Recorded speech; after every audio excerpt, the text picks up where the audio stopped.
Hello दोस्तों, कैसे हैं आप सभी। आप सभी का स्वागत है आपके अपने यूट्यूब चैनल रेवन स्टडी में।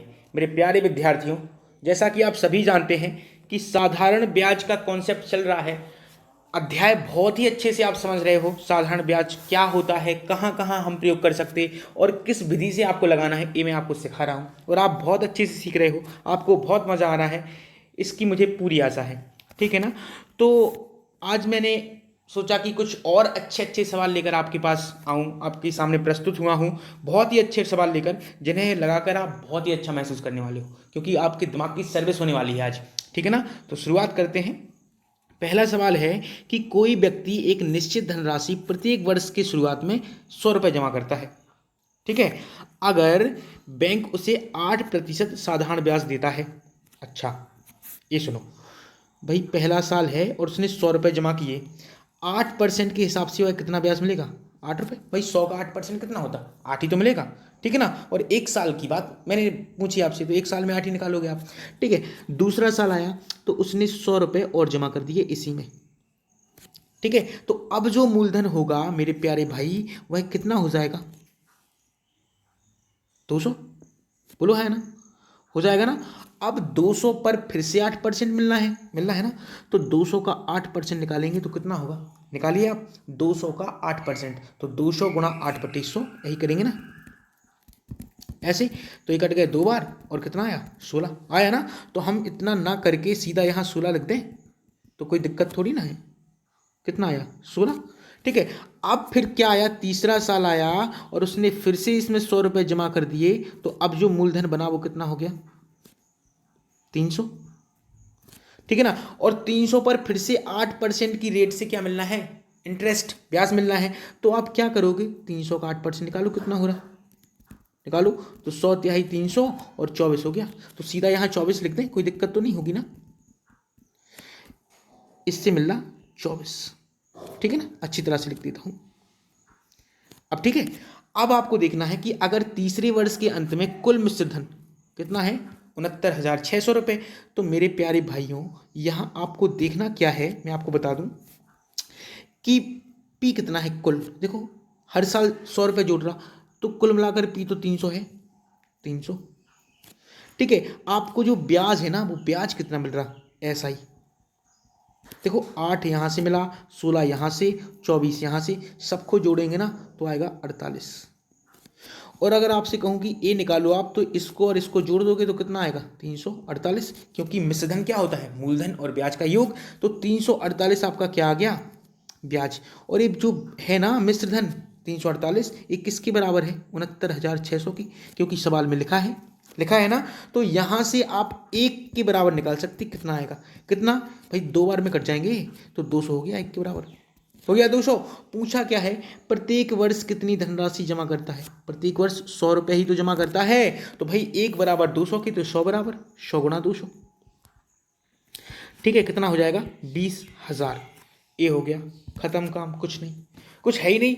आप बस इतना याद रखो कि रेशियो मेथड से आप लगाओगे तो बहुत आसान होगा। कुछ और लगाओगे होगा ही नहीं।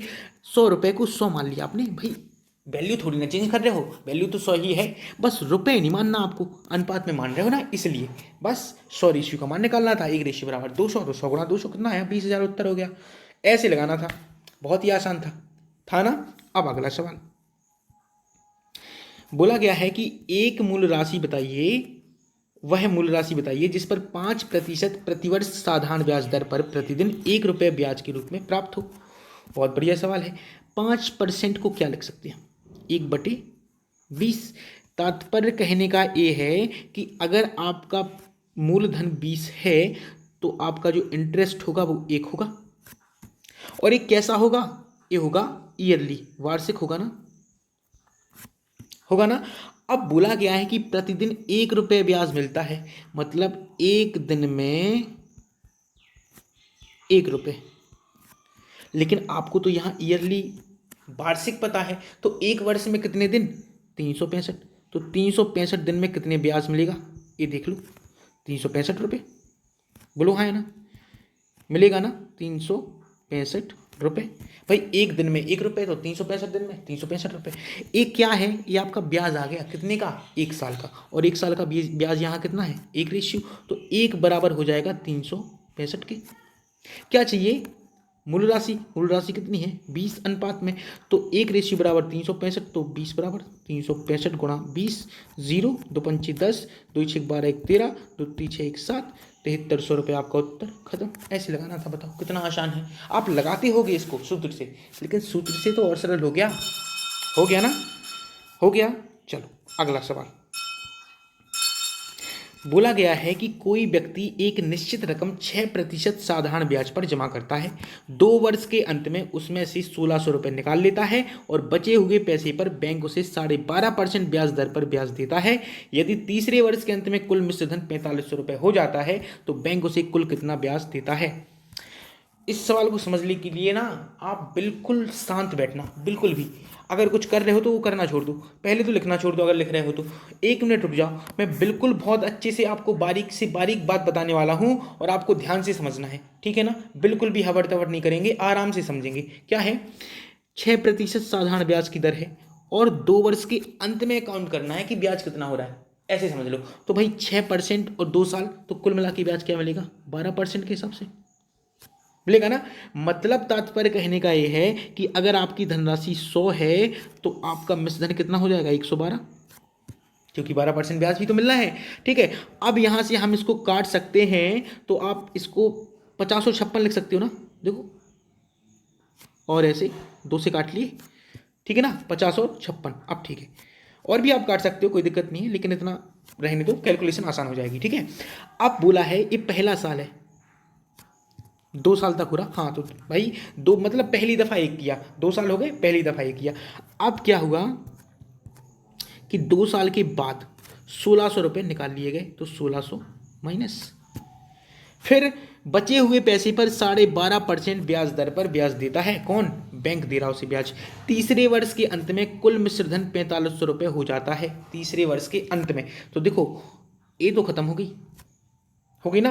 अब अंत आया, अंत, जब अंत आएगा ना तो 12.5% के हिसाब से ब्याज दो, तो अगर 8 है आपकी राशि तो मूलधन मिश्र धन कितना, 9, ठीक है ना। और मिश्र धन कितना है, 4500 अंत में, अंत में बोला है अंत में, तो अंत में मिश्र धन कितना है, 9, मतलब 9 रेशियो बराबर हो गया 4500 के। तो 1 रेशियो बराबर कितना निकाल के आएंगे आप, 500। जब 1 रेशियो बराबर 500, तो यहां से आप निकाल सकते हैं कि 8 रेशियो बराबर तो 4000, ठीक है ना।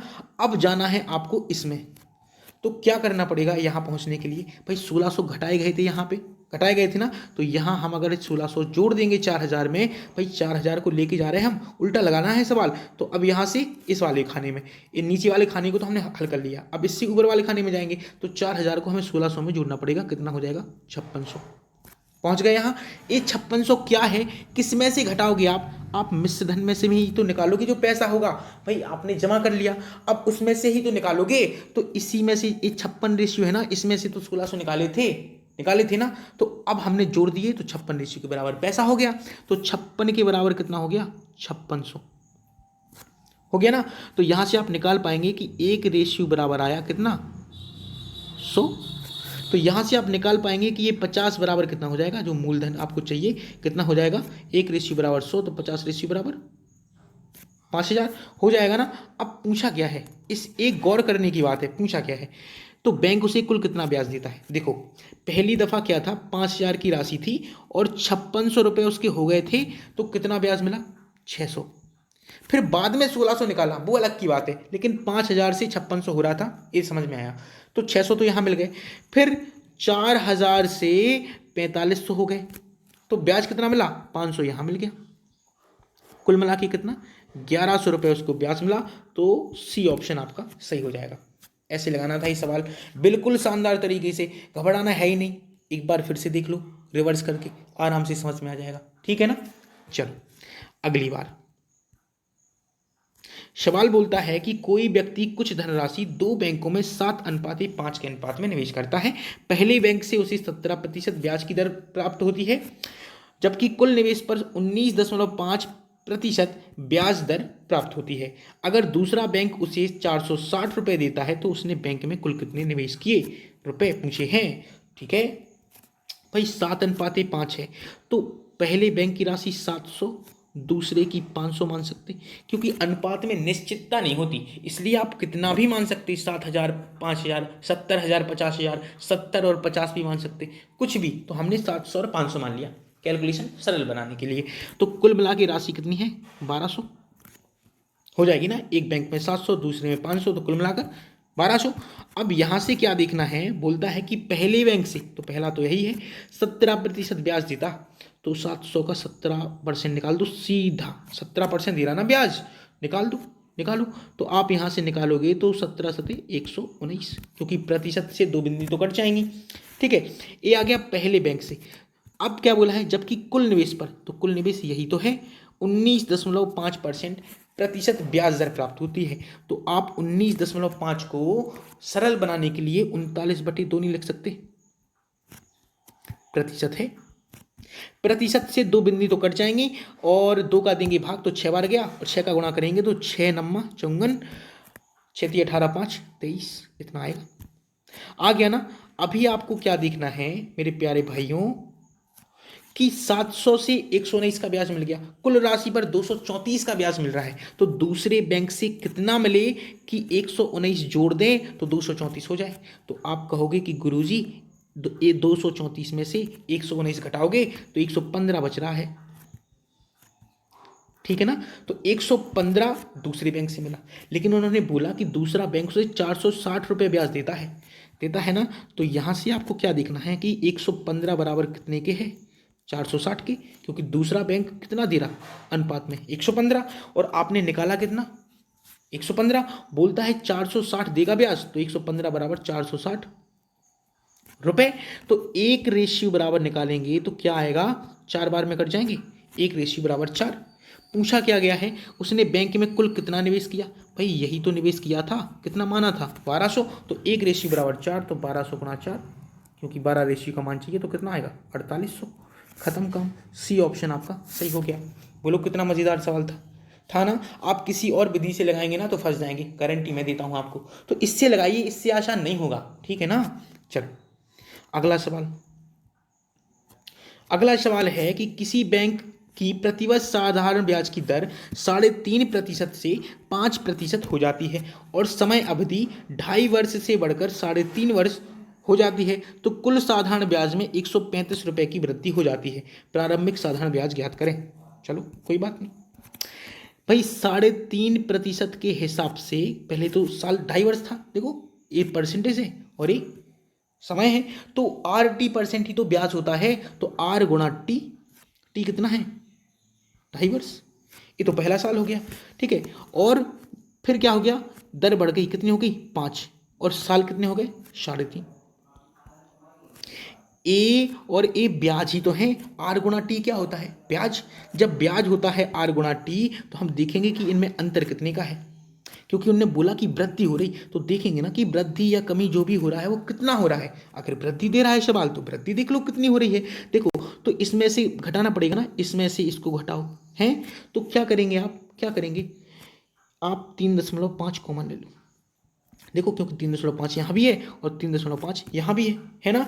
कॉमन लेंगे तो 5 में से 2.5 घट जाएंगे, क्यों घट जाएंगे, इसलिए घट जाएंगे क्योंकि 5 बड़े हैं, तो अंतर हमेशा बड़े से छोटी संख्या के बीच होता है, और ये अंतर बराबर कितने के हैं 135 के, अंतर को अंतर के बराबर रख दिया, तो 3.5 गुणा 2.5 बराबर क्या प्राप्त हुआ 135।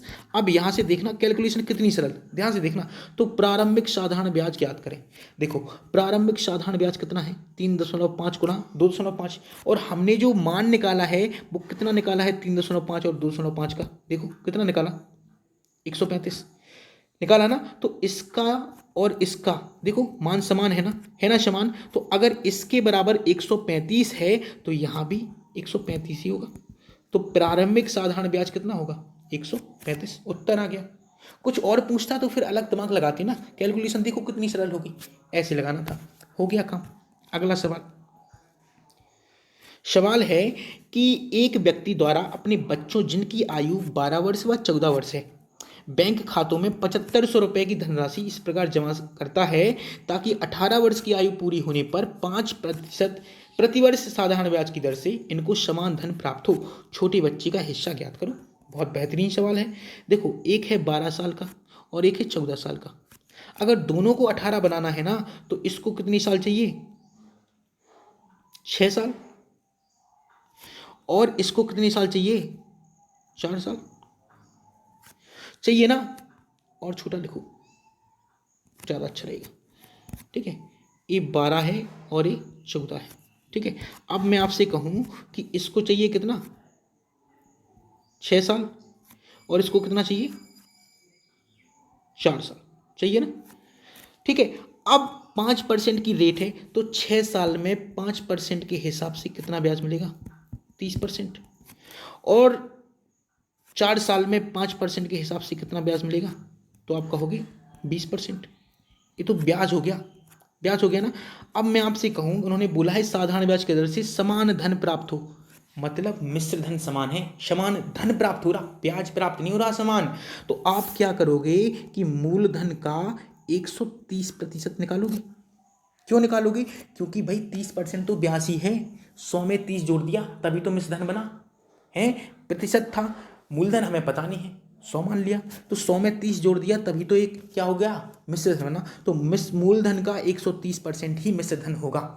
ठीक, पहली दफा। और क्या करेंगे? P2 का 120%, ये भी मिश्रण हो गया। ये दोनों आपस में कैसे हैं? बराबर है। तो यहाँ से आप निकाल पाएंगे कि P1 बटे P2 बराबर 120 बटे 130। बात समझ में आ रही है? समझ में आ रही है ना। तो यहाँ से क्या करेंगे, ये जीरो से तो जीरो कट गया। आप देख पा रहे हैं और मैं भी देख पा रहा हूँ कि एक क्या हो गया, कुल मिलाकर 25 रेशियो, और 25 रेशियो के बराबर कुल दिया कितना? 7500 की थी धनराशि। तो एक रेशियो बराबर कितना हो गया? 300 की। ठीक है, क्या पूछा है? छोटे बच्चे का हिस्सा। तो भाई छोटा बच्चा 30% ब्याज मिल रहा था छोटे बच्चे को, तो यही तो होगा छोटा बच्चा, ज़्यादा होगा। ठीक है ना। तो यहाँ से 13 गुणा 300, क्योंकि एक रेशियो का मान कितना है? 300, तो 13 रेशियो का मान 3900 आपका उत्तर आ जाएगा। खत्म काम, कुछ था ही नहीं। अगर पहले बच्चे का पूछते तो भाई 12 में गुणा कर देते 300 का, 3600 आ जाता।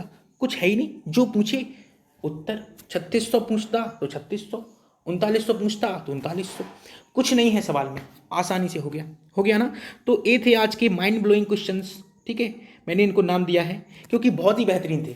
ठीक है, आप इनको पढ़ने के बाद साधारण ब्याज का एक अलग ही लेवल क्रिएट कर पाओगे, और मुझे आशा है कि आप बहुत ज़्यादा अच्छे से सीख चुके हो, समझ चुके हो। साधारण ब्याज मैंने पूरा खत्म कर दिया है, कोई भी क्वेश्चन आपका नहीं छूटेगा। ठीक है, इसकी पूरी गारंटी मैं आपको देता हूँ। ठीक है, अब नया चैप्टर शुरू होगा, पता लग जाएगा आपको। तो कल फिर मुलाकात होगी, तब तक के लिए नमस्कार।